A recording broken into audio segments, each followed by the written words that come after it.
Welcome to Media Chat. I'm Yawen. Today we're going to talk about China's Belt and Road Initiative. This month marks the 10th anniversary of the BRI, and over the past decade, more than 150 countries and 30 international organizations have joined in the initiative. And this collaboration has spurred investment of over $1 trillion US dollars, established over 3,000 cooperation projects, and created 420,000 local jobs, as well as helped lift almost 40 million people out of poverty around the world. So today we will delve into more details of BRI's achievements over the past 10 years, address some concerns and misunderstanding, as well as look into the prospect of the initiative. Today we have three special guests. We start with Maria Sanhueza. She's a journalist and also she's a commentator from Chile. Hi, hello everyone. I'm very happy to be here and very excited about the hot topic we're about to discuss. Also, we have Jankey Touray. She's a journalist from Gambia. Thank you, and it's good to be here. And also, we have Jason Smith. Jason's from America. He's the host of the Bridge podcast. Thank you so much for having me. I'm really excited to talk about the BRI.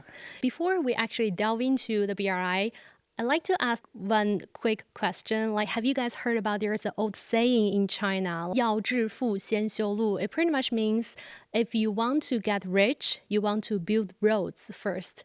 You know, my wife told me about this. When we were last year, we went to a little town associated with a mountain called Wudong Mountain, Wudongshan. And it was this very small town, but when we got out of the train, the road looked brand new, like a big city road. And I asked her about that, and she told me about this. And since she mentioned it a year ago, it just keeps coming up in other conversations with other people, where other people just randomly tell me, oh, Jason, do you know about this phrase about first build a road and then wealth comes? So yeah, it seems to be a very popular idea.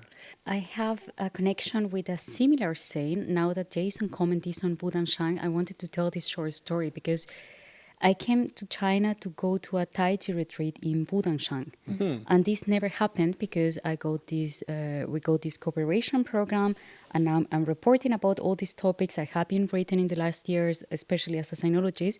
And at the time, this whole thing got canceled, and I was already in China. I could not leave to Budanshan, and I needed to move to Beijing. I was in Shanghai. My husband has booked holidays in South Taiwan, so a lot of things needed to be rearranged. Mm-hmm. And the Tai Chi Shifu from Budangshan, he said, if a car is driving, there's going to be a road. Mm-hmm. So I think that this road expression, it has also very metaphysical, deep sense for China. It's not just about building the materiality of the road, but about finding ways to make things happen. The reason why I brought up this Chinese saying is because, 40, 50 years ago, back in 1978, at least half of China's village does not have roads. But that number has increased about 6 times within 40 years. Also, if you look at the graphic, you can see how China's GDP and economic development rise along with how the infrastructure or how the roads, bridges have been built along with the economic development. So I think that actually leads to my next question, especially for Jason. You've been here more than 10 years now. Do you know the philosophy or the cultural meanings behind this saying? Why people believe this is the way to develop the countries and achieve prosperity? In the contemporary setting now, it's so that goods can flow, so that you can... So one of the things that they've done for poverty alleviation, which that largely ended in 2020 and became modern prosperity, is building roads, building infrastructure so that people can move their goods to markets. And that's part of the high-speed rail as well, so that there's a increase in logistic ability to move things around the country. Going into some of these small, impoverished communities, a lot of local leadership and national leadership taught people how to use their telecommunications device. Use your cell phone to find the best market nationally or even internationally to sell your local products. If you can't do that if you don't have a road. You have orders or you have all of these business opportunities, but you're deep in the rural areas and do not have access to make that happen. Mm-hmm. What I have found about this old saying is in Chinese culture, building bridges and roads is considered an act of accumulating good karma For example, in some rural areas of China, if there is a senior person and he's been living over 100 years old, and his children maybe want to build a road for the village to kind of giving back to the community and to cherish longevity of the senior person at home. So that's the concept deeply rooted in the Chinese culture. Is there any similar saying to describe this kind of thing, like how if you want to get rich, you want to do certain things in your country, in your culture? I think in the United States, there's the idea that it takes money to make money. So there's an idea that people with money are more able to make money. So it's a totally different kind of. So I can't think of something where you do some infrastructure building and there's a phrase associated with it. I think it's more unique to China. As far as I'm concerned, maybe it exists in other cultures. I think that the question is what is wealth, because I think that in this Chinese saying, wealth is not purely referred to money, obviously. If it's think on the terms of giving back to the community, in that sense, the way in which we were building roads before colonization, obviously, because then the whole mindset changed. It was about building connections to the skies. And I think that this maybe might be relatable to Chinese culture because all the roads are connected to the ways of the stars. They have all these marks also for agricultural purposes, for ceremonies. So roads are not just for humans. They also represent our vision about the world, where the humans are located, where nature is located. In that sense, in the modern world, everything gets reduced to a very particular aspect. But even in this modern context, all these roles mean more than just transportation of food. China also puts a lot of effort to the exchange of people, cultural exchange. So even in this context where everything gets reduced to the very minimum, they still have this deeper meaning. Actually, infrastructure development is only part of the BRI, but it's most well known around the world. In Chile, is there any infrastructure projects or other cooperation projects involved Chinese enterprises under the BRI framework? So within the framework, there is this very interesting project. Actually, I just published last week about this because Chile, you might know, it has a very particular geography. It's very long, it's very thin, and due to many different factors, we don't have a train line, which makes transportation of goods very difficult. So I'm very happy about this because the first functional train line which is going to be built, it's by a Chinese enterprise. In a cooperation, they won the concourse. We have a public concourse for this. They won it. There are a lot of environmental regulations which were asked, so they are meeting all these standards. They also co-finance a lot of social projects, and I think that this is very nice. But at the moment, infrastructure is not the most important part of the cooperation. But Chile is more focusing on the co-investment of technology, of digital infrastructure. There are big projects related to infrastructure coming soon, but Chile just signed on 2018. So it's very early for it's only been 5 years. Exactly. And there are more to come. Yes. How about Jankey? In your country, I know Chinese company has been involved in helping Gambia to build this electricity facility. Would you share with us more about it?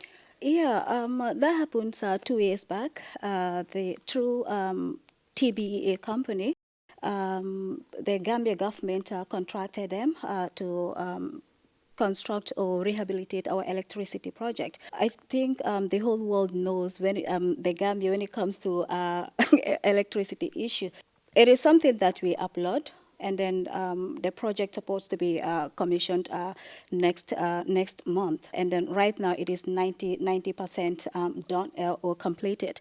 So once that is done, maybe 80% of the community will receive power supply. It is something that we seriously cried for because anytime you are on your work or you are doing something, there'll be like power outages and so on. So people try to blame the government, and so, but I know they are also trying. So TBEA chipping in to assist the Gambia, it's a welcoming initiative through the BRI. Is that the collaborative efforts? The Chinese company comes in, but also there will be Gambia companies to cooperate with the Chinese entity to do it together?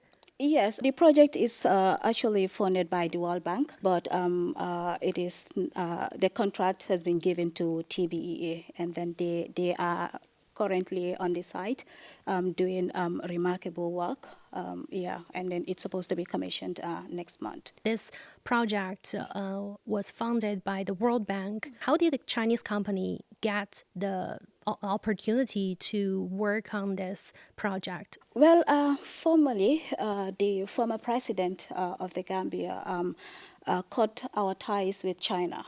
The current president, that is President Adama Barrow, see the need to involve China into our relations or into our affairs and then the like, and then see their importance to the Gambia, because China is the first country that since independence that continue to give aid to the Gambia, be it scholarships, agriculture, and then the like. So when he came into power, his first opportunity or the first stance or initiative that he took is to cement our relationship and then like so from there any opportunity that comes he always involved China, and then that is how TBEA was contracted to restored our electricity. It is a good initiative. The whole country is happy about that because we've been given similar opportunities to other companies and so on, but the outcomes is always dissatisfying. So that is why when we see the work, and so I personally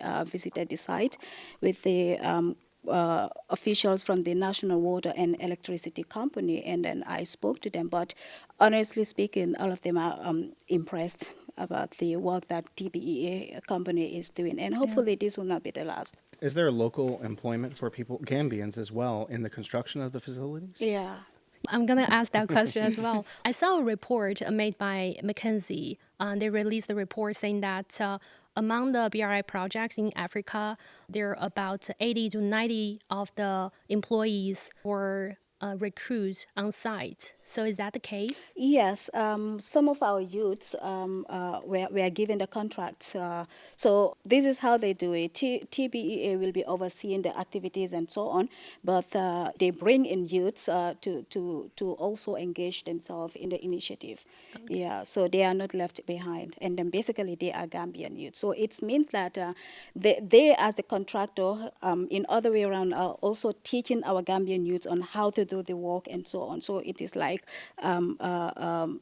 Skills transfer. Yeah, talent training on site. In the long run, once they are also qualified in this, I mean, they can also set their own companies, and then contracts will be given to them and so on. I want to come to you, Jason. You're from America, and I have heard that there is so far, no cooperation between China and America under the BRI. However, is there any specific stories about BRI that impress you the most? I research a different BRI project every single day.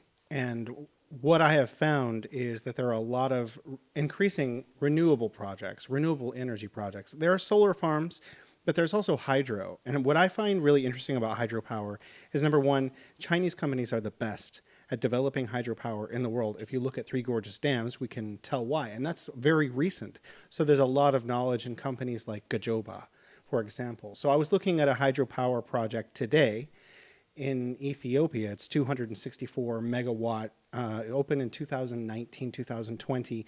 It was for a loan for about $500 million. But what's really interesting about the loan is that it's very concessional. It's about 2.5%, 7-year grace period with 20 years to pay back, which is extremely affordable. The thing that really impresses me about the use of hydropower to help Ethiopia electrify the landscape is that hydropower is not just providing electricity. It also regulates water flow. So then the government and the company can tell farmers, this is when we're going to plan on releasing water. Instead of there just being floods and water just comes whenever nature allows it to come. Now they can say, these are the kinds of things that you might want to consider planting this season in these parts of the year. And so yields are going to increase. And this has already happened in other countries where China has invested in hydropower. In addition, hydropower is completely renewable. And you don't need to import coal or oil to facilitate the use of that power facility. Yes, under the BRI, there have been fossil fuel emitting facilities in the past, but largely there's a move towards hydro, towards solar, and towards wind. And that gives energy independence for developing nations so that they don't have to rely on imports from other nations to continue growing their economy. Actually, recently, the Chinese government issued this white paper about the BRI. They mentioned this about the green BRI is that China will no longer establish power facility driven by burning fossil fuels. So I think that's a very important signal to show that China is now only trying to achieve its carbon neutrality goal at home domestically, but overseas through BRI cooperation. They're doing it along the BRI road. I just would like briefly to comment on that because we have all this very strong criticism about this project, but we forget many points in between. For instance, in the case of Chile, we have a transparency law. This is a very modern jurisdiction solution that Chile implemented years ago. So every project that comes to the country needs to be fully published. There is no way for a project to be executed without going through the open application process. And in the case of Chile, it's very exemplary because it was one of the first countries that joined. And the support has been transversal from all the different political parties. So it was Chile still engaged with China at the time of the dictatorship, at the time of the right-wing party came to power, at the time of the leftists came to power. It has been very transversal because the cooperation is very solid, beneficial for both countries. But in this specific set of projects and in the last 10 years, China has been the only major actor who has invested in green energies. And this is a very important point for Latin American development, which has a very, very serious problem for energy supplies, not just because the warming change has worsened the situation, because we are not energetic self-sufficient. We have never had any form of cooperation who have let us develop our own energy supplies. So this is supporting cooperations in Argentina for nuclear power, for green energy, the same in Brazil. In Chile, it's not yet set, but it's going to come the green hydrogen, which is even one step further. So this whole criticism forgets that it's not just meeting the needs of most of the world, but it's also endurance that they have autonomy in very important areas for the development, infrastructure, energy supply, and so on and so forth. When we're talking about infrastructure development, the funding is also very important. How do you see the role that in the past that China has played to make these things happen? How do you view the whole debt trap diplomacy accusation from the West? China has never seized a single project in the world that it has worked on. And actually, China has forgiven billions and billions of dollars. For the people who don't believe, you can go to John Hopkins' website, SIAS, where Deborah Brodigan has brought this up. She wrote an article in The Atlantic talking about Sri Lanka. What makes China a great partner for the rest of the world is China has the largest forex, foreign reserves of currency in the world. Mm-hmm. And it's looking for ways to invest that. So it used to buy U.S. treasuries, but China increasingly saw there is a need in the underdeveloped world for the kinds of infrastructure that Chinese companies had become very good at building at home. So China is exporting those companies and a lot of that finance. So Exim Bank makes a lot of loans at 0%. Or 2%, and actually takes a little bit of a loss in investing in some of those projects because they could actually make more money by investing in U.S. treasuries. So there's no real debt trap if China's losing money in the financing of some of the projects. Furthermore, if you look around most of the BRI member countries, Chinese development aid has actually built free schools, free hospitals, all over the place, free bridges. China friendship bridges all over the place. So China is actually, yes, is it engaged in diplomacy? Sure, all countries are engaged in diplomacy, and they do want other countries to like them. So does China hope that if it builds a school for free for a country, that country then says, yes, I like China? Of course it does. But it's doing it in the most positive way that I could possibly think of doing that.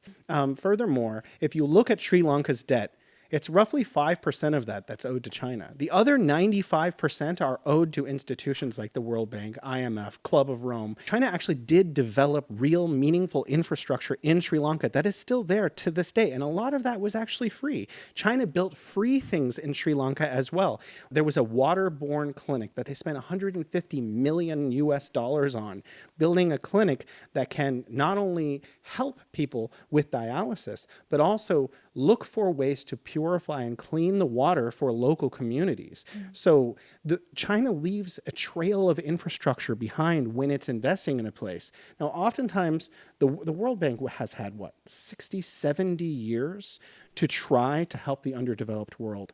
But the outcome was countries, in some cases, actually became poorer than they were before. But China's coming in and they're building projects, and now they have the requisite infrastructure to become more autonomous, more independent, and grow their economies. So when people say debt trap diplomacy to me, I think that's kind of laughable, and I think more of some Western institutions.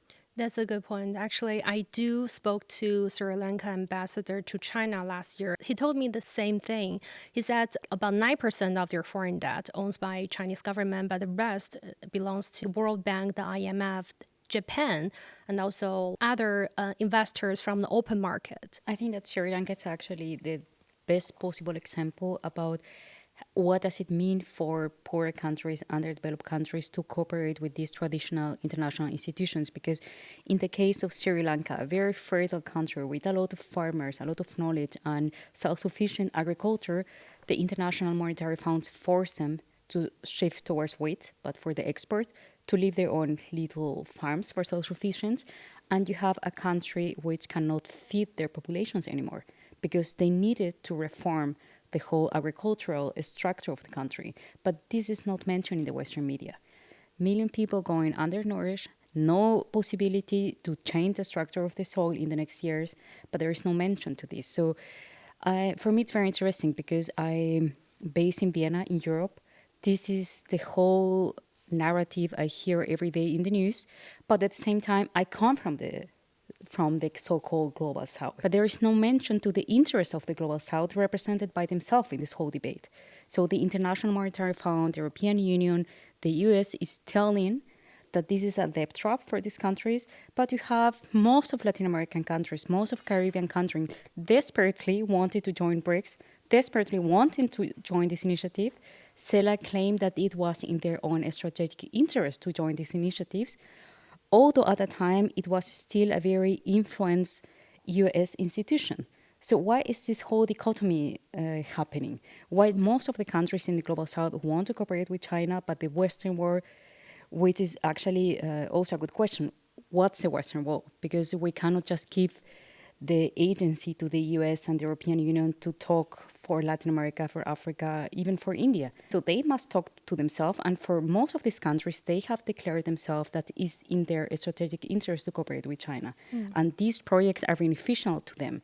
And we should stop this whole infantilization of these countries because none of them cannot decide for themselves. Most of these countries have very functional governments. They have a lot of capable people in power. They have their own experience, and they know the best what's functioning for them. And within this frame, most of these countries have seen developments that did just not happen in 400 years of colonization, in 70 years of sole reign of the US in the whole Latin American continent. There are no such projects. So there is a reason for these countries to want to shift their cooperation projects because there was no cooperation in the past. There was just this logic of extractivism. Chile has, as I said, no train lines, a country that was cooperating very willingly with the United States and with Europe, but there was no investment for infrastructure. The Belt and Road Forum is happening, and it kind of gives the summary of what had achieved over the past 10 years and the future prospect of this initiative. So Maria, what's your focus of the BRI Forum this year? So for me, I'm more focused on the impact it has in terms of the restructuration of the global order. But to connect it with the green transition, Germany, which is the leading country politically in the European Union, likes to point fingers when it comes to renewables, and there is no acknowledgement about the Chinese success for the whole green transition. But Germany actually pollutes 48 times more than China. So I think that this is a very good proportion because proportionally wise, China, of course, is much bigger. But every German household has a car. They have heating not just for the coldest month, but most of the years, air conditioned. Houses are proportionally bigger than in China. Yeah. So I think that this is a very good example of how the Western narrative works. There's no acknowledgement for the achievements of China, for the contributions, but this is something that it doesn't go so unseen in the global south.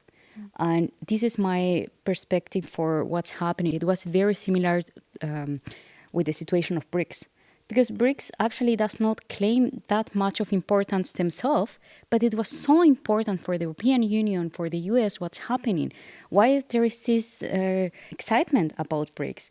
Because it means some hopes for these countries, which know that to get a loan from the International Monetary Fund, the best case of this is Argentina, means poverty, or in the case in Sri Lanka, means hunger.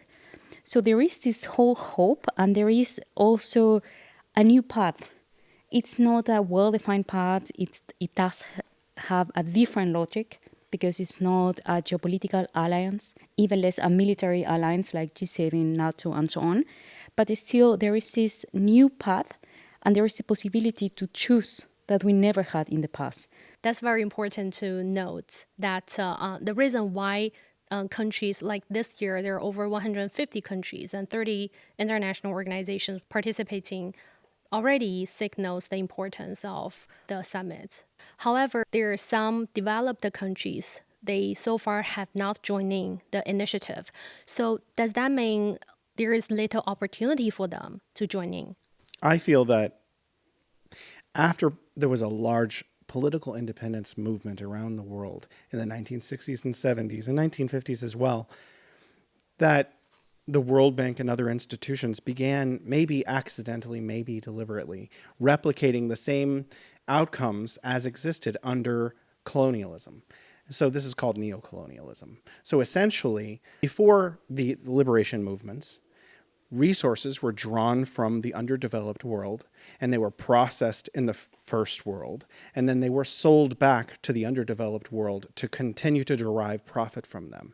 And a lot of the institutions that went into countries, they force liberalized those economies, allowing FDI to flow in and money to flow out and their currencies to float against an international exchange, and they created essentially real debt traps. And in so doing, they were able to continue to take resources out. I feel that the Belt and Road Initiative is actually developing the local economies of the now developing world, and they are becoming less dependent on the West, which is the EU and Great Britain and the United States, the former colonial powers, and possibly still colonial powers.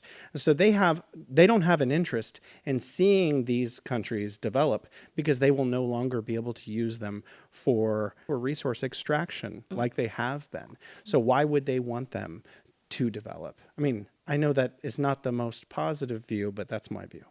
It resonates a lot with the position that the Global South has nowadays, but it goes even further. And I think that BRICS is a good example of this, because even for developed countries, for rich countries like Saudi Arabia, this world order is not working.